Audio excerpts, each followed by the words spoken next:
কবি শুধু শুধু বলেন নাই, এসেছিলে তুমি, কেঁদেছিলে তুমি, হেসেছিল ভুবন, এমন জীবন করিবে গঠন, হাসিবে তুমি, কাঁদিবে ভুবন। চলে যেতে হবে, কে কখন যাব এটাও জানি না। এমন না যুবক ভাবে যে আমি বুড়া হয়ে মরব, না না না না, আসার সিরিয়াল আছে, যাওয়ার কোনো সিরিয়াল নাই। ফেরেশতারা এই জন্যই আল্লাহকে বলছিলেন, এত সংখ্যা কেন বানাইছেন, দুনিয়াতে জায়গা নেবে না। আল্লাহ বলছে জাআলতু লাহুমুল মাউত, আসবে যাবে, জায়গার অভাব হবে না। আজকে দুনিয়াতে জায়গার অভাব নাই। মানুষ 750 কোটি হইলে হবে কি, দুনিয়াতে জায়গার অভাব নাই। যান দুনিয়া ঘুরতে থাকেন, জায়গার অভাব নাই, জায়গার অভাব হবে না দুনিয়াতে। কে কখন যাব জানি না, নারী কখন যাবে সেও জানে না। সত্য এটাই, চির সত্য এটাই, 1 মিনিটের নাই ভরসা, এটাই সত্য। 1 মিনিটের ভরসা কারো নাই। না যুবক বলতে পারবে, না বৃদ্ধ বলতে পারবে, না নারী না পুরুষ, না ধনী না গরিব, না শাসক না শাসিত, না ক্ষমতাবান না দুর্বল, কেউ বলতে পারবে না 1 মিনিটের ভরসা।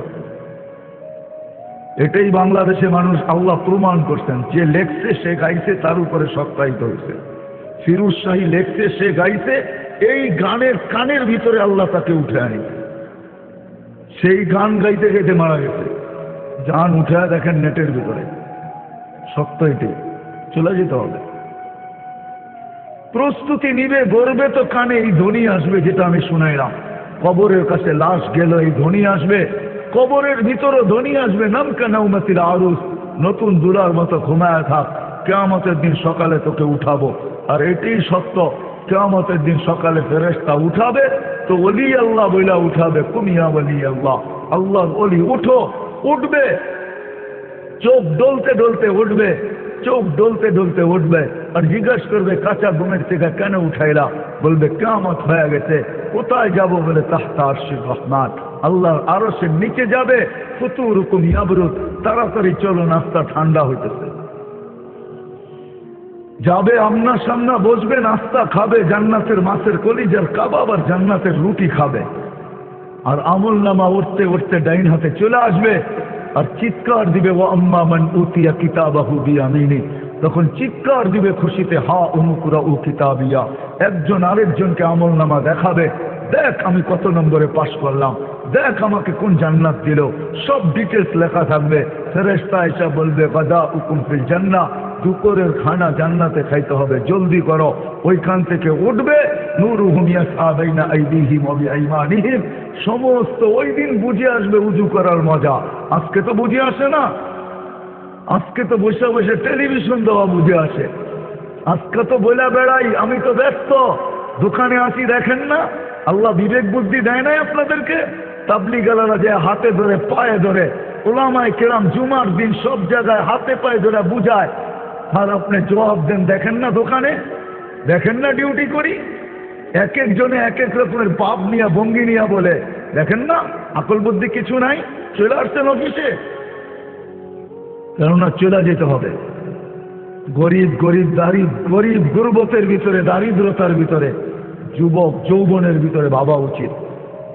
গরিব দারিদ্রতার ভিতরে ভাবা উচিত, নারী নারীত্বের ভিতরে ভাবা উচিত, পুরুষ পুরুষত্বের ভিতরে ভাবা উচিত, হাটওয়ালা হাটে বসে ভাবা উচিত, বাজারওয়ালা বাজারে বসে ভাবা উচিত, অফিসওয়ালা অফিসে বসে ভাবা উচিত। হাজারো কাহিনী আছে নিজের অফিসে বসে নিজে জান দিতে, ওইখান থেকে আল্লাহ তার চেয়ারের থেকে তাকে উঠে আনিতে।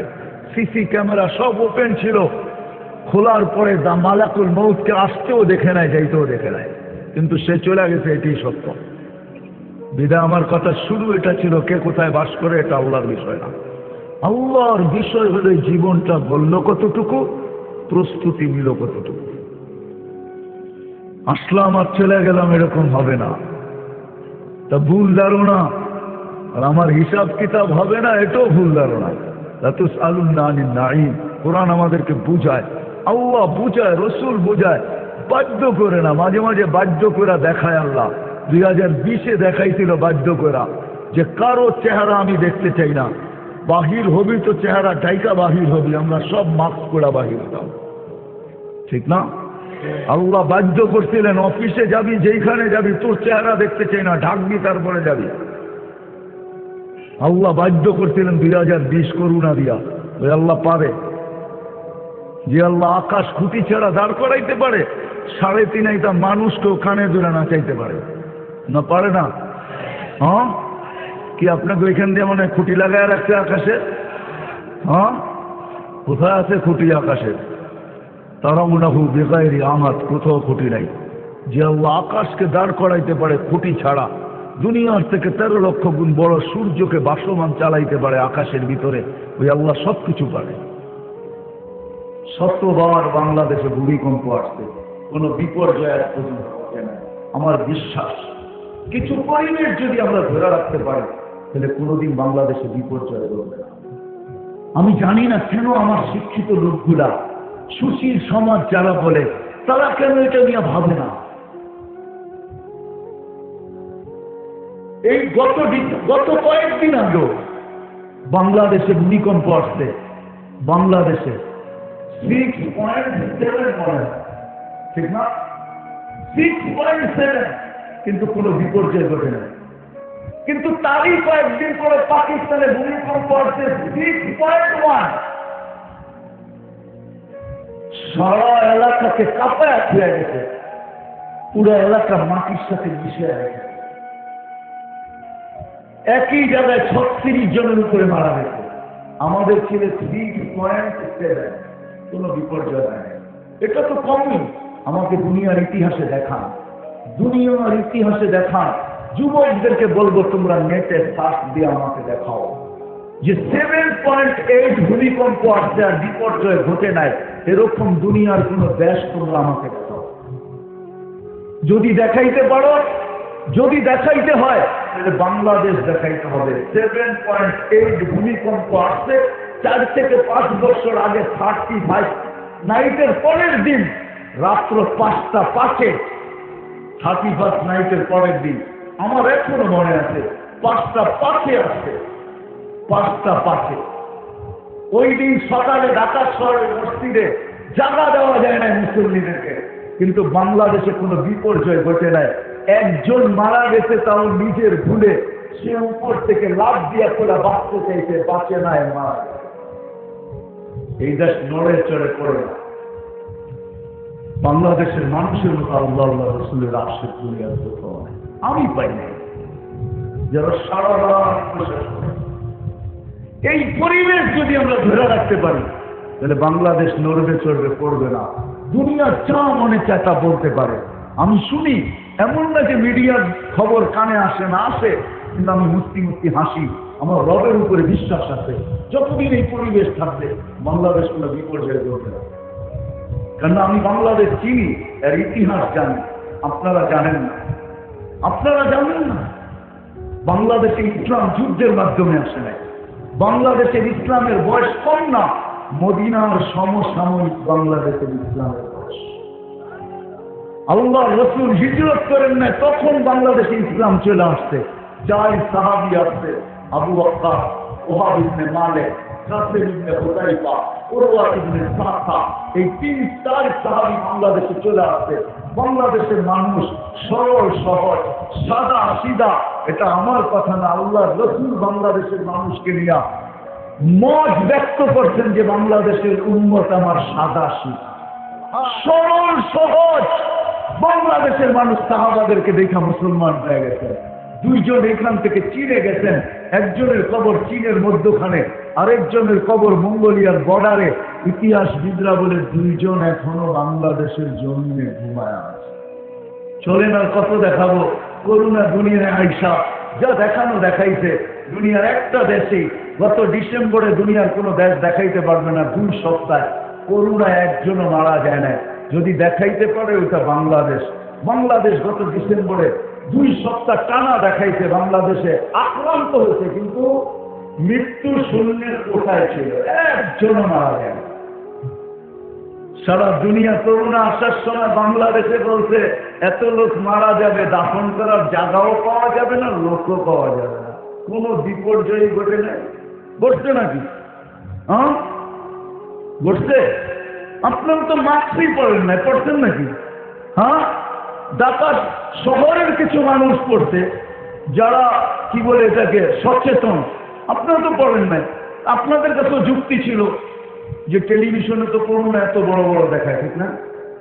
কত বড় বড় নাকের ছিদ্র তো এত বড় না, এটা নাকের দিয়ে যাবে তো যাবে কি করে? বিদায় খামাকা পয়সা খরচ করে কিরা, এটা তো নাক দিয়ে যাওয়ার সুযোগ রাখে না, কেন এত বড় বড় তো কাটা কাটা দেখায়। এটা যখন এইখানে আসবে তো নাকে তো বাজবেই, যখন নাকে বাজবে তখন এটার সাথে লড়া নিব, খামাকা মাস্ক করে কি দরকার, ঠিক না? এই পরিবেশকে আমাদের ধরে রাখতে হবে, তাইলে কোনো বিপর্যয় ঘটবে না, ইনশাআল্লাহ ঘটবে না। সারা দুনিয়া যতই আঙ্গুল উঠাও আর যতই চর্চা করো, বাংলাদেশে বিপর্যয় ঘটবে না, এটা আমার বিশ্বাস। কি পরিবেশ ধরে রাখবেন তো? হ্যাঁ, পাক্কা? হ্যাঁ, ওয়াদা? তাহলে এখন দেখা যাবে, যদিও প্রথমেই বলছিলাম পাহাড় বিহীন পাহাড়পুর, ঠিক না? এটাও একটা প্রতিষ্ঠান, এটা তো আপনাদের ধরে রাখতে পারবেন। প্রতি বছর হাফেজ হবে, এখান থেকে আলেম হবে, আপনারা ঘুমের ঘরে থাকেন, যে যাই বলুক না কেন আমার কথাই মেনে নেন, এটাই সত্য। রাত্রে 4টার সময় উঠাই বাচ্চাগুলো যখন কোরআন পড়তে থাকে, তখন এই পাহাড় পুরে যে কি রহমত নাজেল হয়, কি নাজেল হয় এখানে, কি রহমত আসে, কি বরকত আসে, এটাকে আপনাকে কোনো মেশিন দিয়ে বোঝানো যাবে না। হয়তো এটা আপনাকে মেনে নিতে হবে যে আধ্যাত্মিক বলতেও আমাদের ডিকশনারিতে একটা শব্দ আছে, এটা আধ্যাত্মিক জিনিস। আপনি চোখে দেখবেন না কি বরকত নামতেছে, কি রহমত নামতেছে। এরকম একটা দুইটা হেজ্জখানা বাংলাদেশে পড়ায়। নতুন এক তথ্য শুনলাম, ছোট বড় বলে 45,000-এর উপরে। এটা যখন টিকা থাকবে তখন এখানে রহমত আসবে, বরকত আসবে, রোগ ব্যাধির থেকে দূরে থাকবো। আধ্যাত্মিক বলেও একটা কথা আছে, আমাদের দেশের মানুষ মানুক আর না মানুক, দুনিয়ার সব মানুষ মানে যে আধ্যাত্মিক বলতে একটা শব্দ আছে। সব ভাষার ডিকশনারিতে এই শব্দটা আছে, বিদায় সবাই এটাকে মানে। যদি না মানত তাহলে আপনি আমাকে চোখে আঙ্গুল দিয়ে এখন দেখানোর সুযোগ না। এই জন্য আমরা এই প্রতিষ্ঠানকে টিকে রাখার জন্য আমি আপনাদের কাছে দরখাস্ত করব, যে যতটুকু পারে সহযোগিতার হাত যদি বাড়ান, তাহলে এই প্রতিষ্ঠানটা আরো সুন্দর হবে, আরো খুলবে, আরো ফলবে, দেখতে ভালো লাগবে। একদিন দেখবেন বিরাট একটা প্রতিষ্ঠানে এটা রূপান্তরিত হবে। এটার জন্য কে কে সাহায্য করতে রাজি আছেন দেখি? কে কে? অল্প কয়েকজন হাত উঠাইলেন। আমরা নাম কাম লেখাবো, কি করব? যে যা পারেন নগদ, বা যদি বাকি লেখাইতে চান তো লেখা দেন, আর নগদ যতটুকু পারেন এখানে দিয়া যান। হোসেন মিয়া 20,000 টাকা, মাশাআল্লাহ, আল্লাহ কবুল করে। হায় দুনিয়া আমাকে দেখান, বুলবুল যখন আসছে দুনিয়ার ইতিহাসে দেখান 10 নম্বর বিপদ সংকেত কোথাও উঠায় দিতে আর কোনো বিপর্যয় ঘটে নাই। আবহাওয়াবিদদের কাছে 10-এর উপরে কোনো বিপদ সংকেত নাই। আছে কি? আছে নাকি? 11, 12, টপ 10, ঠিক না? 10-এর উপরে নাই। 10 পর্যন্ত উড়ায় দিতে মহা বিপদ সংকেত যখন বুলবুল আসছিল। হায় হায় হায়, বাংলাদেশে কোনো বিপর্যয় ঘটে দেখান দুনিয়ার কোথায় ঘটে নাই। দুনিয়ার কেউ দেখাইতে পারবে না, বাংলাদেশ দেখাইতে পারবে যে কোনো বিপর্যয় ঘটে নাই। আপনারা তো এখানে ছিলেন, ঠিক না? বুলবুল যখন আসে, যেই রাত্র আসছে, যেইখান দিয়ে বাংলাদেশে ঢুকতে আমি বুলবুলের নিচে বসে বসে দেখতেছিলাম যেটা 4 আঙ্গুল লম্বা না 6 আঙ্গুল না 1 বিঘা না 1 হাত। আমি তখন পাথর গাঁথা ছিলাম, পাথর গাঁথা, গোলগুনা পাথর গাঁথা, যেখান দিয়ে সর্বপ্রথম বুলবুল ঢুকতে। আমার মাথার উপরে 7-8টা টিন ছিল, আমাদের তাবলীগের জোর চলতেছিল। আমরা দুপুর বেলা ইস্তেমা জোর মুনাজাত করে ছেড়া দিচ্ছি। আমি ঢাকা আসবো তো আসবো কি করে? আমি বলছি যা হয় এখানেই থাকবো। আমার সাথে যারা ছিল ওইখানেরও কিছু লোক তৈরি হয়ে গেছে, আপনাকে একা রেখা যাবো তো যাবো কি করে? যা ঘটে এখানেই ঘটবে, আমরাও এখানে থাকবো। যার 200 লোক রয়ে গেছি। বুলবুল সারা রাত আমার মাথার উপর দিয়ে গেছে। খোদার কসম 7-8টা টিনের ভিতর থেকে একটা টিন তো মনে হয় 1 চুল নড়াইতে পারে না। আমি আমার চোখে দেখি।